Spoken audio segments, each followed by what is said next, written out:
às vezes o livro. E às vezes ao terminar, você quer adquirir o livro vai estar ali, do lado do livro. Você contando esse livro já vai estar abençoando a vida dela, mas mais a sua. Tá? Eu tenho certeza de que tem um grande testemunho, vai servir para edificação da sua alma. Deus vai falar com você através daquele testemunho. Então adquira o livro, alguns irmãos da nossa igreja adquiriram, não pode comprar, mas não é bênção. Amém? Fique à vontade. Boa noite, igreja. A paz do Senhor. Podem assentar? Eu quero agradecer esse ministério, agradecer os pastores, agradecer os líderes que confiaram a mim a palavra e como eu fico grata a Deus pelo privilégio de contribuir com ele. Porque anos atrás, uns 10 anos atrás, eu falo que se um anjo aparecesse para mim e me dissesse que um dia eu estaria no altar pregando a palavra, eu falo que nem nos meus melhores sonhos eu acreditaria nele. Então, eu sou muito grata a Deus por poder fazer parte de um reino e por poder levantar uma bandeira, que é o nosso Senhor Jesus. Então, obrigada. E que alegria estar aqui para falar de algo que eu acredito. Porque a família é algo que eu acredito nela. É algo que eu amo e que eu vou lutar sempre para que ela esteja estabelecida de acordo com os valores do céu. E a família, ela é criação de Deus. Mas a responsabilidade de cuidar, de fazer que a família dê certo, ela é do homem. Então, eu queria falar com vocês sobre esse projeto de Deus. Porque Deus, Ele é o criador da família. Deus, Ele não criou o homem para viver sozinho. Tanto que, quando Ele cria Adão, logo ali no jardim, Deus já lhe providencia uma esposa, para que ali a primeira família já fosse instituída. E o desejo de Deus é que a humanidade preserve esse projeto. É que a gente possa viver de acordo com os princípios dele. E para falarmos de família, nós precisamos compreender quem Deus é. Porque o nosso Deus, Ele é um Deus de relacionamentos. Quando nós olhamos para Ele, nós podemos ver isso na existência da Trindade. Nós temos um Deus que Ele se relaciona com o Deus Pai, o Deus Filho e o Deus Espírito. E essa Trindade estabelecida por Ele nos ensina valores fundamentais para que a gente tenha uma família abençoada, uma família de sucesso aqui na Terra. E a primeira coisa que nós precisamos aprender com a Trindade é que, embora eles sejam três, eles sempre agem em unidade. Um sempre busca a glória do outro. E apesar de eles agirem de maneiras diferentes, de terem papéis diferentes, todos possuem o mesmo valor e a mesma importância. E é assim que nós precisamos ver a nossa família. A nossa família não é um lugar de competição, não é um lugar onde um é melhor ou maior ou mais importante do que o outro. Nós precisamos aprender que nós precisamos agir em unidade, um buscar a glória do outro, e que apesar de diferentes, que apesar de termos papéis e responsabilidades diferentes, nós temos o mesmo valor para Deus. E inspirado nessa relação de amor, nessa relação de respeito, de cumplicidade na Trindade, nessa relação de serem três em um, Deus então cria homem e mulher, dando início à instituição mais linda e mais poderosa da terra, que se chama família. Mas para que o projeto de Deus seja um sucesso, Deus nos deixou um manual. E nesse manual nós temos a sua palavra, onde nós encontramos sim os nossos direitos, mas nós encontramos também os nossos deveres e as nossas responsabilidades dentro da nossa casa. E eu vou começar pelos homens. Eu quero deixar aqui as responsabilidades que Deus entregou para os homens. Em Efésios 5:25 diz assim: maridos, cada um de vocês deve amar a sua esposa, assim como Cristo amou a igreja e se entregou por ela. A Bíblia, ela exige do homem um amor sacrificial pela esposa. Não é um amor qualquer. É um amor que protege, que renuncia. É um amor que abre mão do seu bem-estar pelo dela. É um amor que provê, que cuida, que protege. Porque esse foi o amor de Cristo pela igreja. O amor que Deus exige do homem é um amor mais profundo que ele exige da mulher.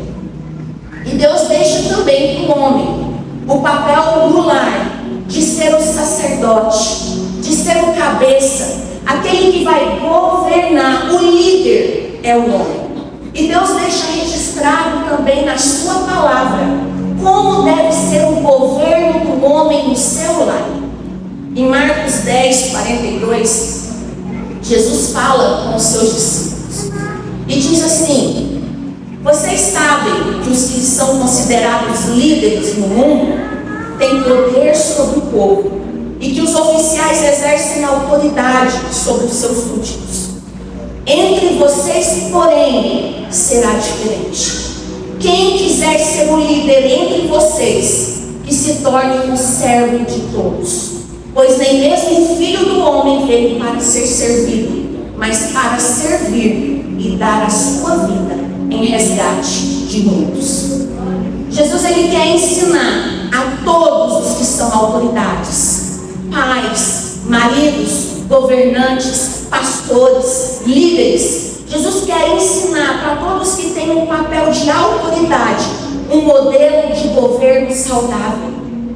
O líder, ele precisa sim ensinar, mas ele precisa também servir aos que estão ao seu redor. Um líder, ele precisa sim limitar, colocar limites, exortar, disciplinar, mas o líder também precisa de cuidar.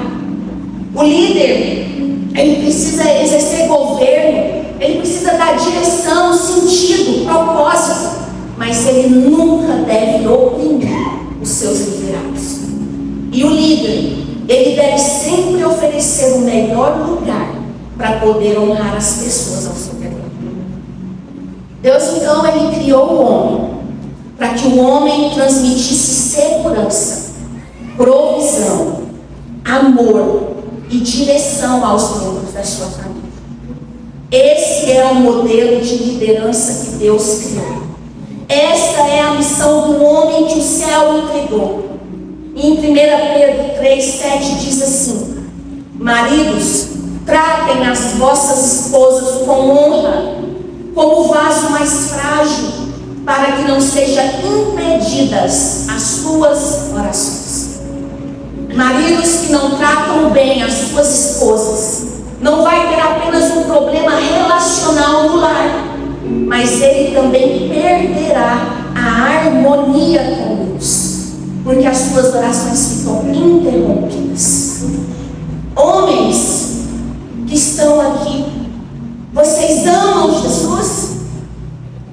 Então expressem o seu amor a Ele, exercendo um papel de governo no seu lar, cuidando e dando direção para a família que Deus te confiou.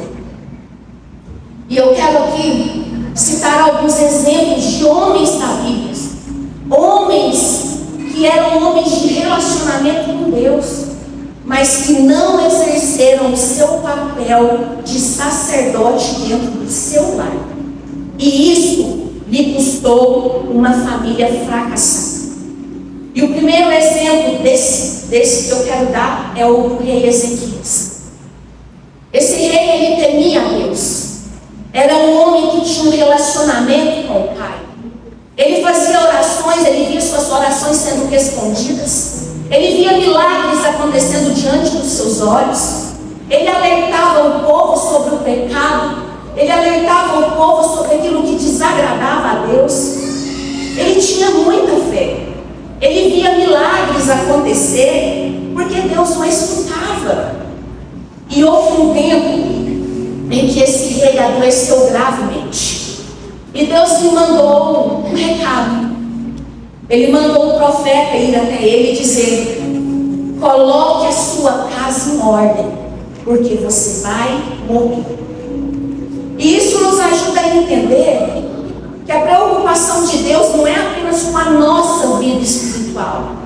Afinal, se Deus estivesse preocupado só com a nossa vida pessoal, com a nossa vida com Ele, Ele não teria alertado Ezequias, porque Ezequias já estava salvo, Ezequias já tinha um relacionamento com Ele.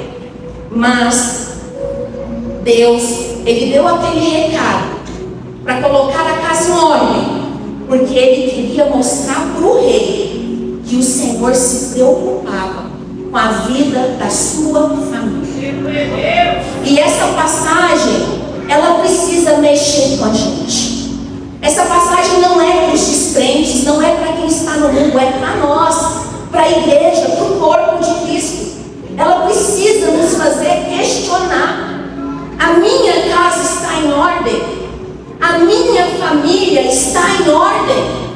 Porque se esse assunto é um assunto com o qual Deus se importa, nós não temos o direito de não nos importar. Quando Ezequias soube que ele ia morrer, ele se volta para a parede, ele chora, ele ora, ele clama ao Senhor com uma profunda tristeza e clama por misericórdia, pedindo que Deus lhe desse mais alguns anos de vida. E Deus, Ele estava trazendo uma advertência para aquele rei. Ele disse: você está para morrer, e há uma preocupação, Ezequias, com a qual você deveria se importar.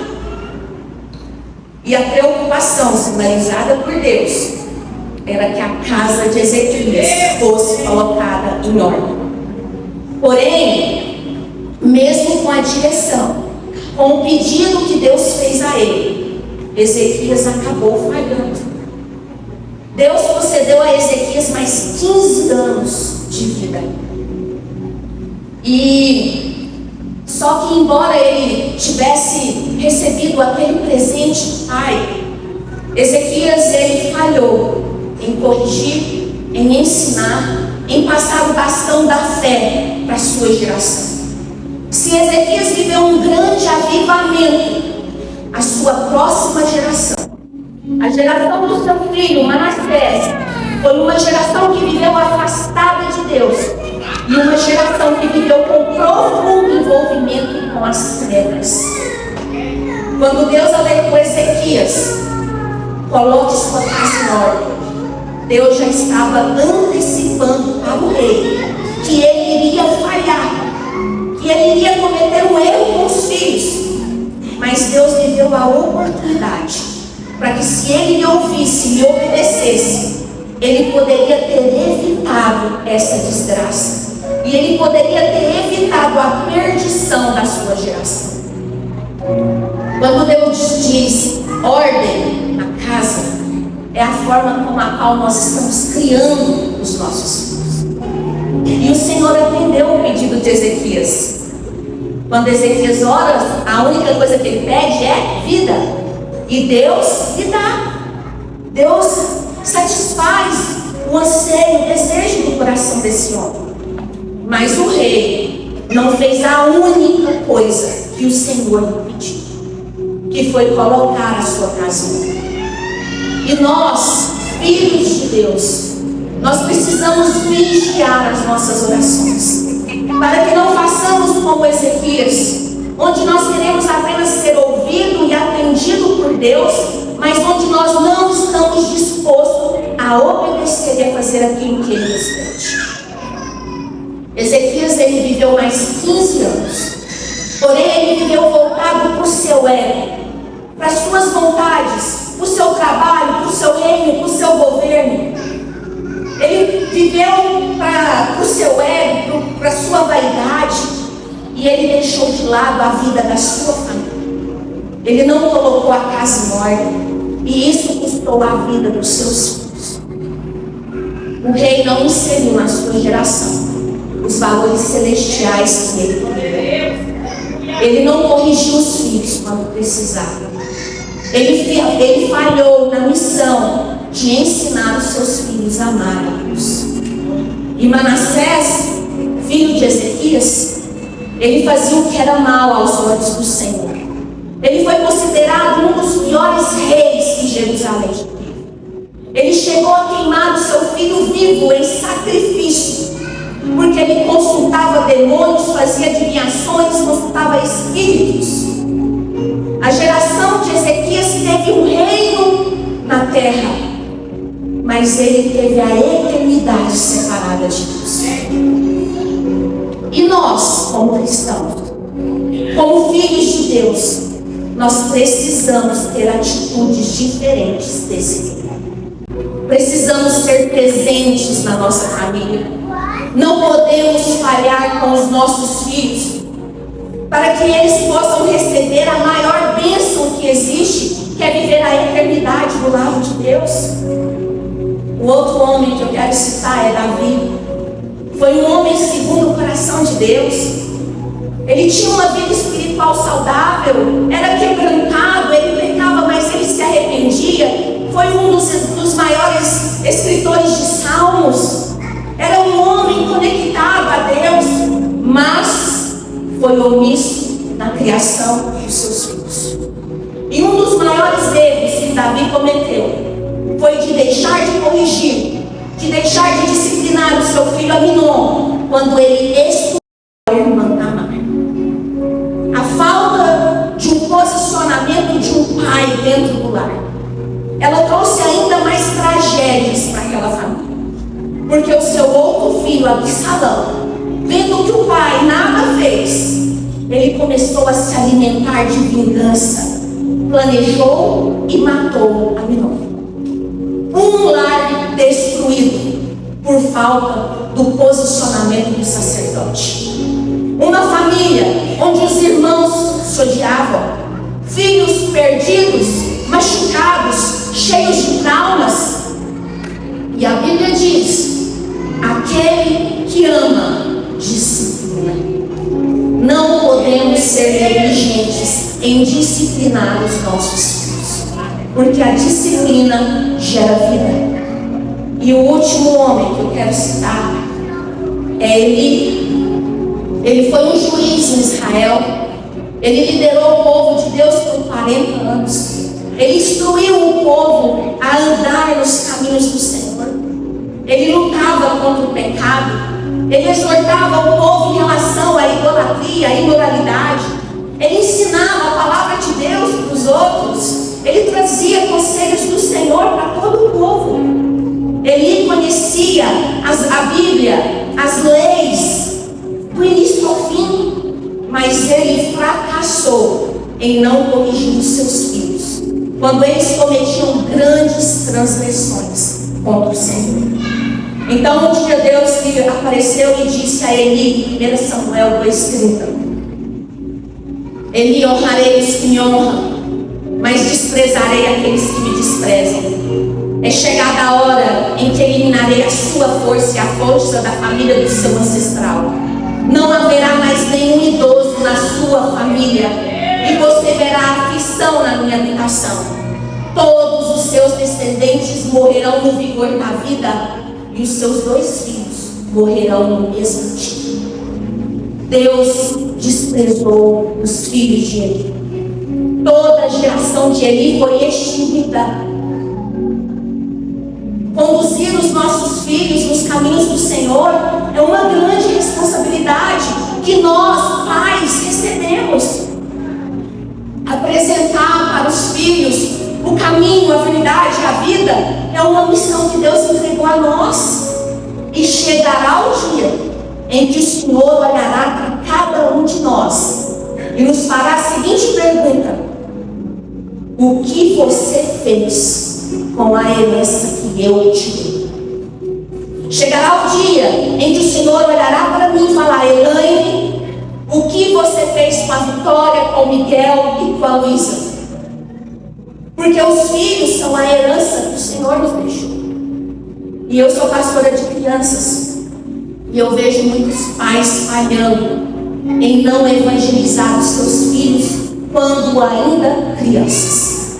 Eu acho que os adultos, os crentes, às vezes eles esquecem que a criança é corpo, alma e espírito, assim como nós, e que o espírito não tem idade cronológica, e que por isso como o nosso Espírito tem. E sabe por que é comum encontrarmos tantos jovens que não querem se relacionar com Deus hoje dentro das igrejas? Porque ninguém apresentou Deus para eles quando eles eram crianças.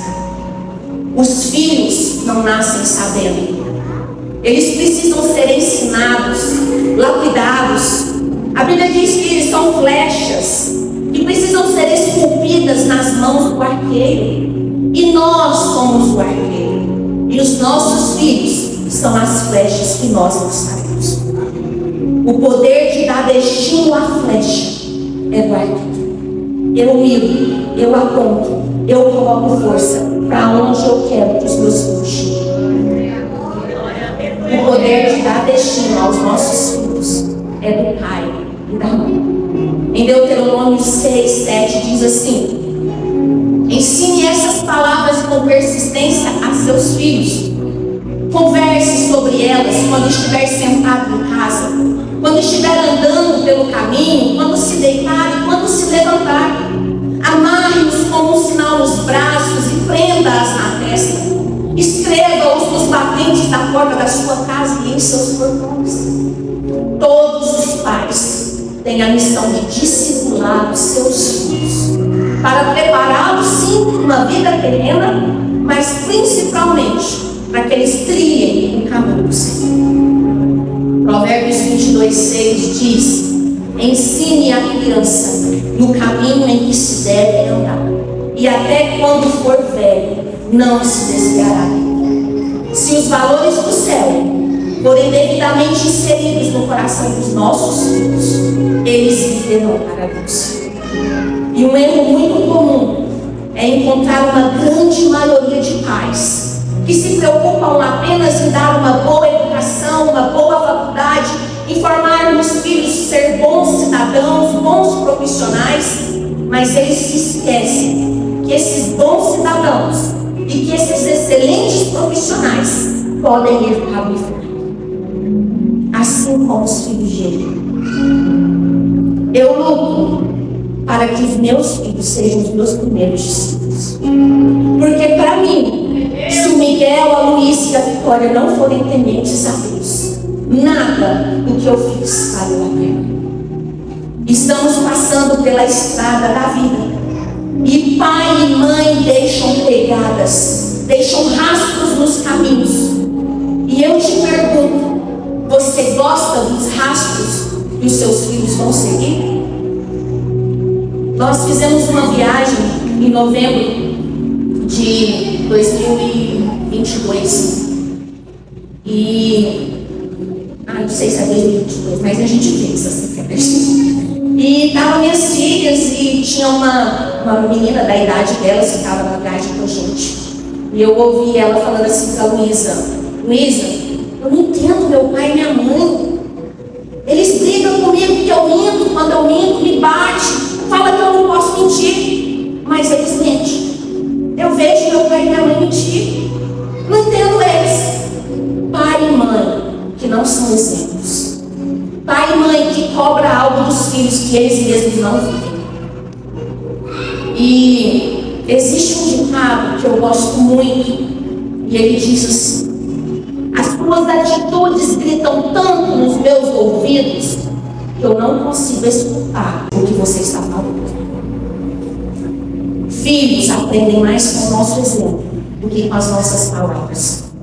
As nossas atitudes falam mais do que as nossas palavras. E nós precisamos ser exemplo para a nossa família. Agora vamos falar da mulher. Deus deixou responsabilidade para nós. E eu quero ler Efésios 5, 22, que diz assim: mulheres, sujeite-se cada uma a seu marido, como ao Senhor, porque o marido é o cabeça da mulher, como Cristo é o cabeça da igreja, que é o seu corpo, do qual ele é o Salvador. Assim como a igreja está sujeita a Cristo, assim mulheres estejam em tudo sujeitas a seus maridos. As pessoas, elas possuem uma ideia distorcida de submissão. Mas quando Deus estabelece princípios, é simplesmente para proteger o lar. e não para destruir a família. Deus ordena que a mulher seja submissa ao marido simplesmente porque foi Deus que nos criou, Ele nos conhece. Ele sabe que nós somos atrevidas, que nós não calamos, que nós falamos, que nós somos desrespeitosas, queremos mandar e queremos sim que tudo seja do nosso jeito. Deus, conhecendo aquela que Ele criou, estabeleceu para a proteção da família que a mulher, por amor a Deus, deveria renunciar ao seu eu, renunciar ao seu ego, às suas vontades e se submetesse ao seu marido, porque só amando a Deus a gente consegue honrar e respeitar os nossos maridos. A submissão, muitos pensam que ela desvaloriza a mulher, mas a submissão, ela não tira o valor da mulher. Quando a gente fala em submissão, as feministas logo se levantam e elas dizem: ai, vocês servem um Deus machista, a Bíblia é machista, afinal a mulher foi criada depois do homem. E quando nós olhamos a Bíblia com os olhos do mundo, nós podemos até achar que algumas coisas que as feministas falam faz sentido. Mas quando nós pegamos a palavra de Deus e olhamos para a criação de Deus com os olhos dele, nós vamos perceber tudo muito diferente. Adão, ele foi criado após os animais. Então, por causa da ordem cronológica, as feministas também deveriam dizer que o homem é inferior aos bichos. Se fôssemos seguir o mesmo raciocínio do mundo, teríamos que concordar que os homens é inferior aos animais. E agora, eu quero te apresentar essa palavra aos olhos do Criador. A mulher, ela foi criada no final de todas as coisas. A mulher é como uma coroa da criação de Deus. Ela vem antes do Shabá, que é o dia do descanso. A mulher, ela foi criada por Deus para gerar outros seres humanos. A Bíblia diz assim: façamos o homem. Mas quando Deus diz dessa costela, Deus formou a mulher. Quando a gente olha para a Bíblia no português, a gente vai encontrar esses dois verbos, façamos e formou, que para nós no português tem o mesmo significado. Mas quando a gente acessa a origem dessa palavra no hebraico, que é onde ela foi escrita, falada, nós vamos perceber que essas duas palavras têm sentidos totalmente diferentes. Quando Deus disse façamos o homem, a palavra façamos vem do hebraico, que significa yassá, que significa criar, fazer, manipular o objeto de barro. Mas quando a Bíblia diz ele formou a mulher, a palavra formou do hebraico significa baná, significa polida, esculpida, acabada com cuidado. É como se o homem fosse uma parede sem reboco e nós, mulheres, a parede rebocada, pintada e tudo mais. E a Bíblia nos prova que submissão não tem nada a ver com sofrer humilhações. Submissão não tem nada a ver em ser inferior ao homem e nunca servimos a um Deus que é machista.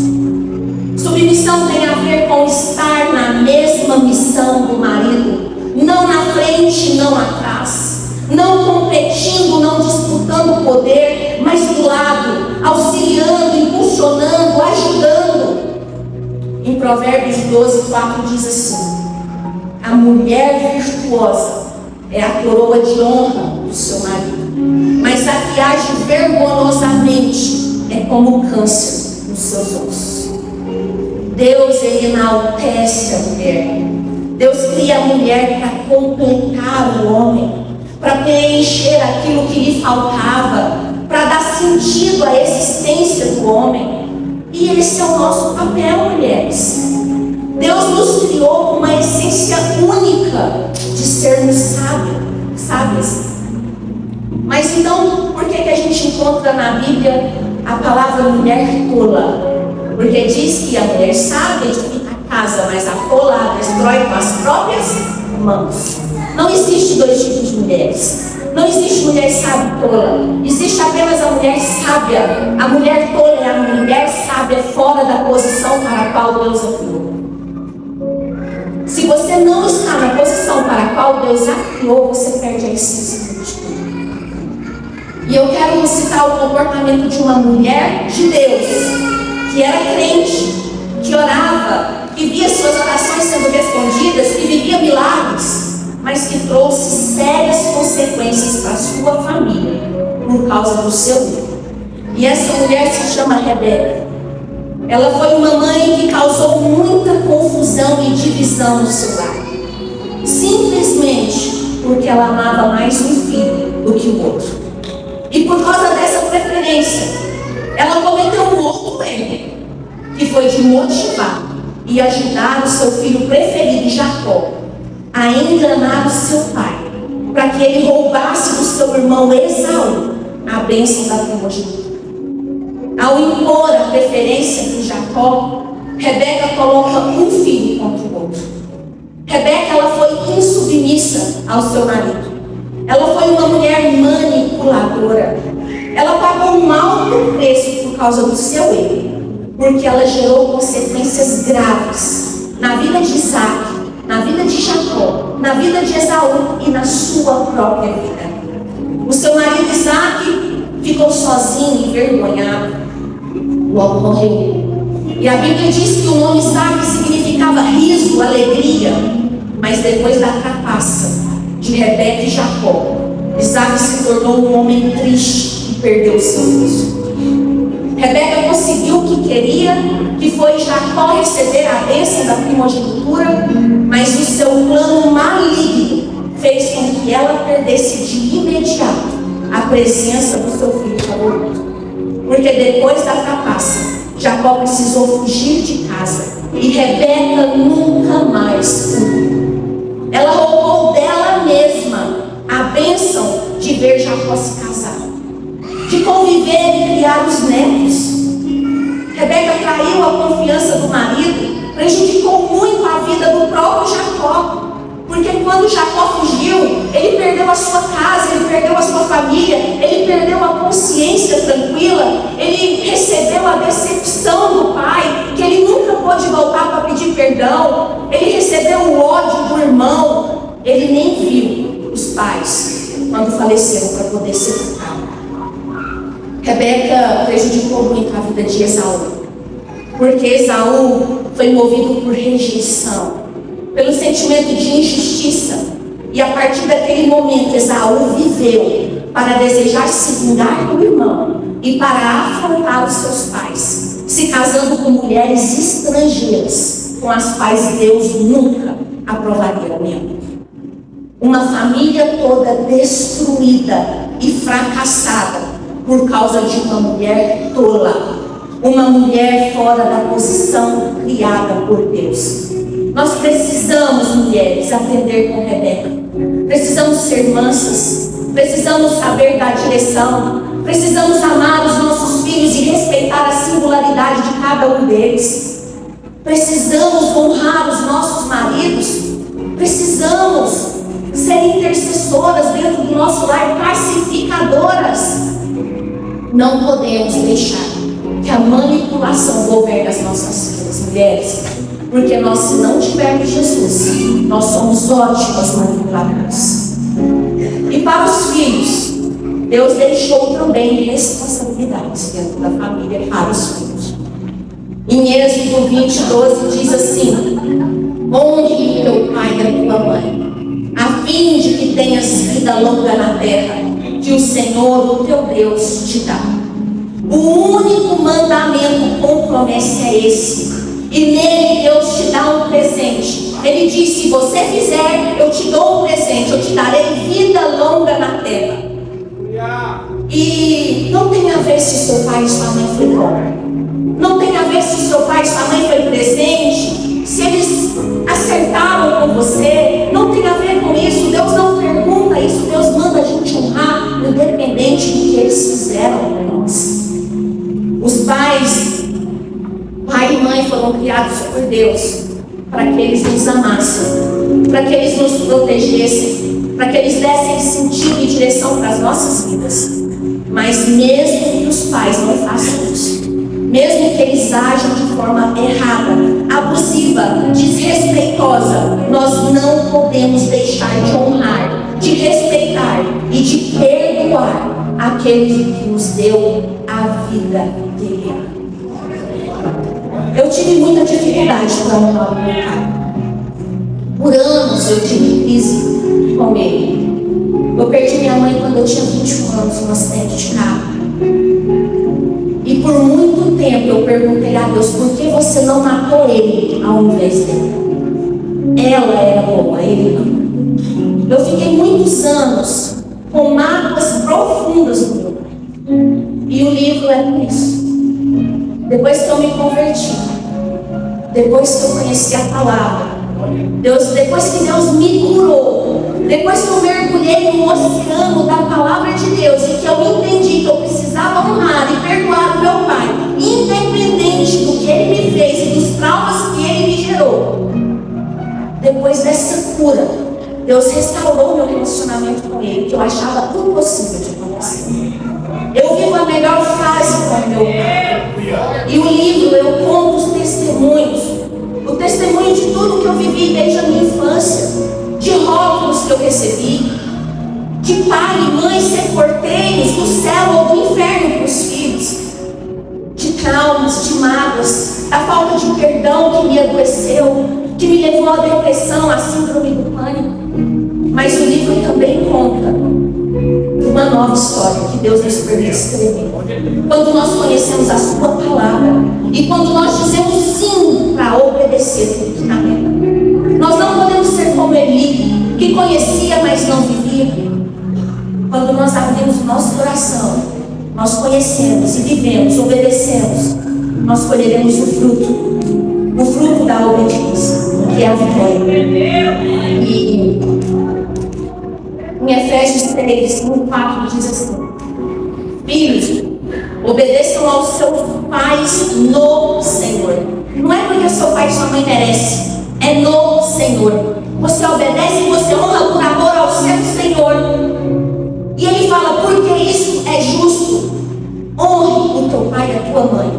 Este é o primeiro mandamento com promessa, para que tudo te corra bem e tenha vida longa sobre a terra. Será que muitas vidas jovens não são ceifadas porque abrem portas para o inferno lhe tocarem, porque não honram pai e mãe?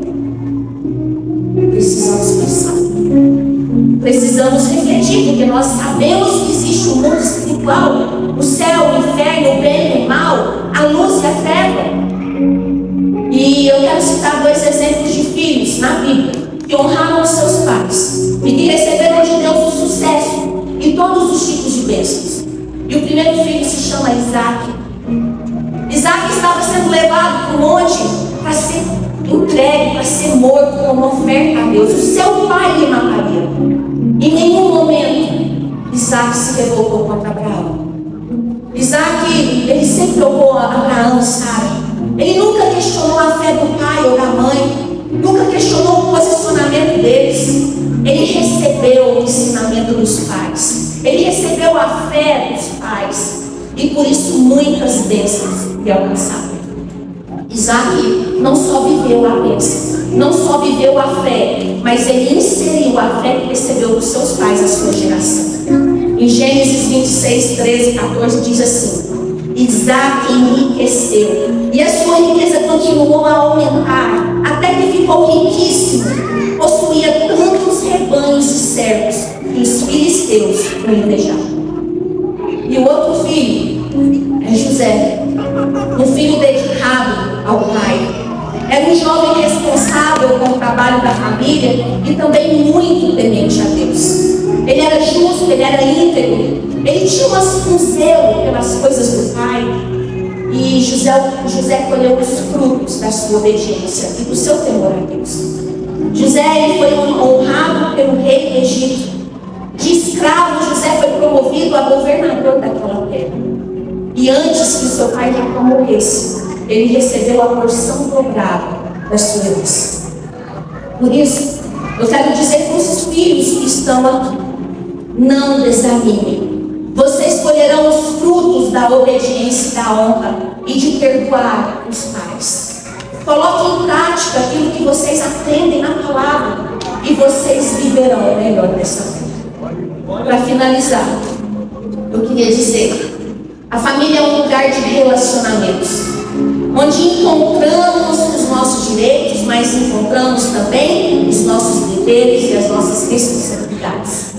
E nós muitas vezes criamos conflitos e brigamos dentro do lar, porque nós exigimos os nossos direitos, mas muitas vezes estamos sendo negligentes e omissos com os nossos deveres. A Bíblia nos ensina que fé e família andam juntos. Você se considera um cristão? Você ama a Deus? Porque se a sua resposta for sim, então você deve honrar a fé que você professa, começando a cumprir o papel que Deus lhe confiou, cuidando, amando, protegendo e priorizando a sua família. Em 1 Timóteo 5:8 diz: se alguém não cuida dos seus, negou a sua fé e é pior do que aqueles que não creem. Se o que você fala dentro de casa, se o que você faz dentro da sua casa fere a sua família, consequentemente isso fere a sua fé e o seu relacionamento com Deus. Porque fé e família andam juntos, de um tal ponto, de uma tal maneira, que ninguém pode separá-los. Que Deus nos dê sabedoria para colocarmos a nossa casa em ordem. Que o Senhor nos ajude a ensinar os nossos filhos nos caminhos dele. Que haja um despertar na vida dos nossos filhos. E que eles anseiem por honrar os pais, por perdoar os erros que eles cometeram aqui. E que nós, pais, possamos transferir o bastão da nossa fé com excelência para a nossa geração. Para que eles vivam um grande avivamento.